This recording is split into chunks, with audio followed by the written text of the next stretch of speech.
Dia que eu descobri o caso do meu pai com a minha cunhada. Bom, hoje eu tenho 23 anos, mas na época que tudo isso aconteceu eu tinha 17. Quando os meus pais se conheceram, a minha mãe já tinha um filho de 5 anos do outro casamento dela. Então logo eles casaram e eu nasci.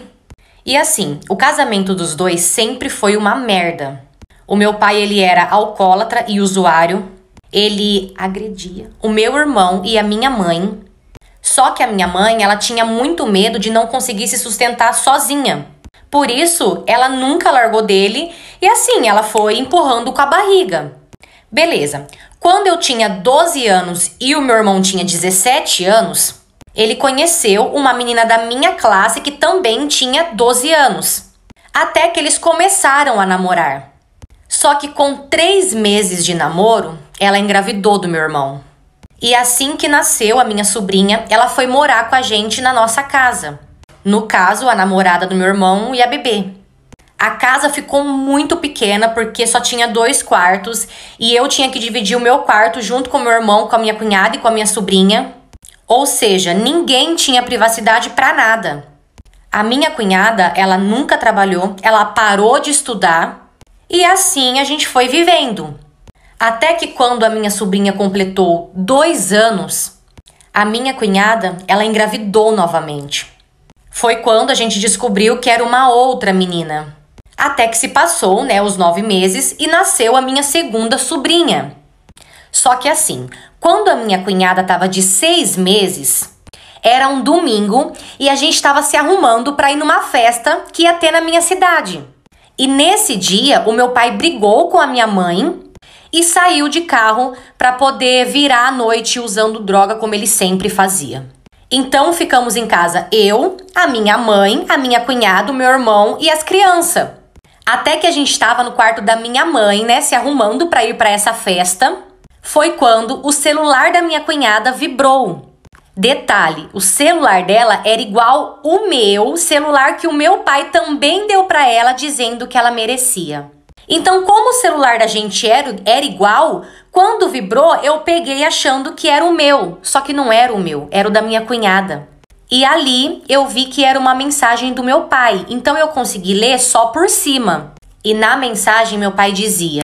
Na mensagem o meu pai dizia assim: você vai me assumir ou vai ficar cagando de medo? Nessa época ela tinha 17 anos e o meu pai tinha 41 anos. Quando eu li aquela mensagem, eu fiquei bem sem reação, sabe? Mas eu consegui dar uma enrolada ali e consegui ficar sozinha com a minha mãe. Foi quando eu contei pra minha mãe daquela mensagem. Só que a minha mãe, ela decidiu não fazer nada por enquanto pra ver até onde ia. Beleza. No dia seguinte, era uma segunda-feira e minha mãe acordou pra ir trabalhar. E eu fui pra escola. O meu pai, ele tinha chegado somente na madrugada e ele acabou dormindo dentro do carro na garagem. E quando a minha mãe acordou, tinha uma mensagem do meu pai no celular dela. E na mensagem ele dizia: acabou tudo, valeu. Foi quando a minha mãe respondeu: tudo bem. Quando eu chegar em casa, a gente conversa. Eu, você e a fulana. E falou o nome da minha cunhada.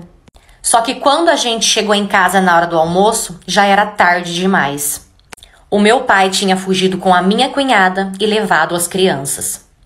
Então a gente descobriu que já tinha 1 ano e meio que eles estavam saindo e eles estavam se relacionando dentro da nossa própria casa. E o pior nem é isso. O pior de tudo foi descobrir que a segunda filha dela não era do meu irmão, ela é do meu pai. Na época, eu e a minha mãe, a gente sofreu assim, muito. Pra falar a verdade, eu nem sei como a gente conseguiu se curar e sair disso. A minha mãe, ela sofria mais ainda porque ela foi proibida de ver as netas. Netas. O meu irmão, coitado, infelizmente ele ficou bem depressivo. Eu fiquei assim, extremamente agressiva com todo mundo. Eu não queria ver ninguém, eu não queria falar com ninguém, eu não aceitava que ninguém falasse nada pra mim. Mas graças a Deus, isso passou. Hoje em dia, o meu irmão já está casado com uma outra pessoa, tá bem. A minha mãe também casou novamente, também tá muito bem. E eu também já estou casada. O meu pai e a minha ex-cunhada, eles continuam juntos até hoje e eles tiveram mais 3 crianças. Mas é aquilo, né? Eu acredito muito que tudo que a gente faz aqui, a gente paga aqui. Então vamos aguardar, né? Minha mãe se casou com um homem depois de 6 meses de namoro. Então ele se tornou meu padrasto. A ex-mulher desse meu padrasto morreu de câncer e o filho deles teve que vir morar conosco. Nessa época eu tinha uns 14 anos e o filho dele uns 16. Eu tava numa fase bem sapequinha e ele também. Quando os nossos pais saíam para trabalhar, a gente acabou se beijando. A gente começou a beijar, a se pegar, a brincar de fazer isso e de repente estávamos tendo relação sexual. Sim, eu perdi minha virgindade com ele e a gente fazia isso direto. A gente ficava, a gente se pegava, a gente beijava, a gente transava. Era tipo, ele não era um meio-irmão, mas era quase isso quando a gente contava pros outros, né? E a gente não parava. Ele começou a namorar com outra garota e mesmo assim, dentro de casa, ele não deixou de transar comigo. E eu não tava nem aí pra ele namorar com outras pessoas, porque quando eu queria ele, ele tava ali. Eu também podia ficar também com outros caras e tal. Até que depois de um tempinho, que a gente tava nesse vucu-vucu todo aí, ele teve que mudar de cidade pra poder trabalhar. E ele foi. Nessa época ele já tava com 17, eu estava com 15, né? E beleza, o tempo foi passando, quando de repente eu comecei a passar mal. Comecei a passar mal e comecei a pensar, gente, será que eu tô grávida? Eu senti os meus peitos doloridos, senti o meu corpo mudando, falei, cara, eu tô grávida. Peguei e contei pra uma amiga minha. Essa amiga minha falou, o que você vai fazer? Eu falei, eu vou abortar, não vou contar pra ninguém, tá doido? E ela, o que a gente faz? Lá foi a gente pesquisar na internet como que a gente ia fazer um aborto.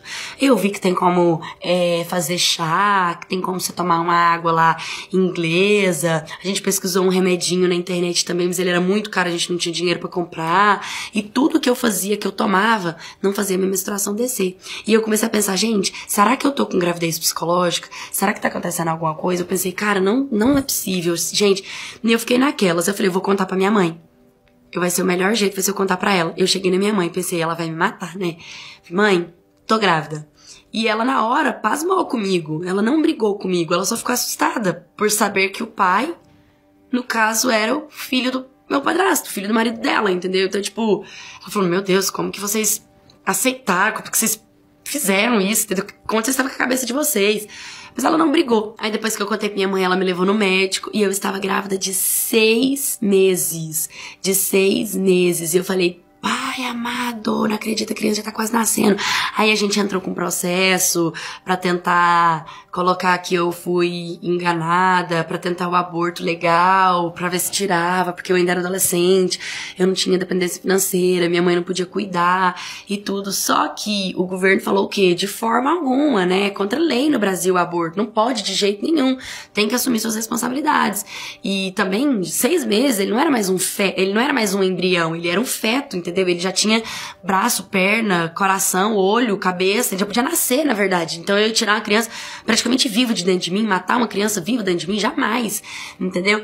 Então eu tive que ter a criança. Aí eu liguei pro pai, né, e falei pra ele que eu tava grávida, e ele disse pra mim que não tinha como ele voltar, não tinha como ele vir, que ele tava trabalhando muito na cidade dele, que ele tava crescendo na cidade que ele tava, e que ele não ia abrir mão de nada pra voltar, pra construir nossa família.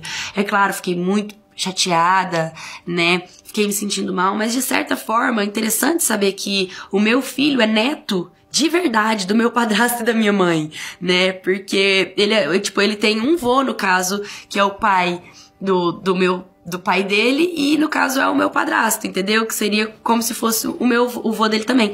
Então, assim, eu passei toda a minha gestação, a gente recebeu caridade de 500 mil de gente da cidade, todo mundo se comoveu com a história, né? Minha mãe não queria que eu postasse na internet de jeito nenhum, ela falou que era vergonhoso, que eu era adolescente, uma mulher solteira, postando foto na internet grávida, que as pessoas iam me questionar e eu ia ter que falar a verdade, que ia ficar feio pra minha imagem. E no começo, eu pensei que tinha que ser assim mesmo, que eu ia ter que ir na onda da minha mãe. Só que não, chegou um momento em que eu falei, quê? Tava mó feliz, minha barrigona grande, minha filha mexendo dentro de mim, já sabia que era uma menina, eu queria era contar pro mundo inteiro que eu tava grávida. Foi quando eu postei minha primeira foto no Facebook, né? Aí choveu de comentários, várias pessoas vieram me criticar, mas em contrapartida, várias pessoas me encheram de presente, deram várias coisas pra minha filha, sabe? Eu tive muito apoio de todo mundo. O pai da criança só veio para a cidade para registrar ela. Nunca mais pisou aqui. Hoje minha filha tem 6 meses. Eu tenho medo, sim, do questionamento dela. Eu tenho mais medo dela perguntar do pai, dela querer saber do pai, dela sentir falta dessa figura paterna, né? Então eu cuido mais para ela não sentir falta de nada e dar tudo para minha filha do que importar com a opinião dos outros.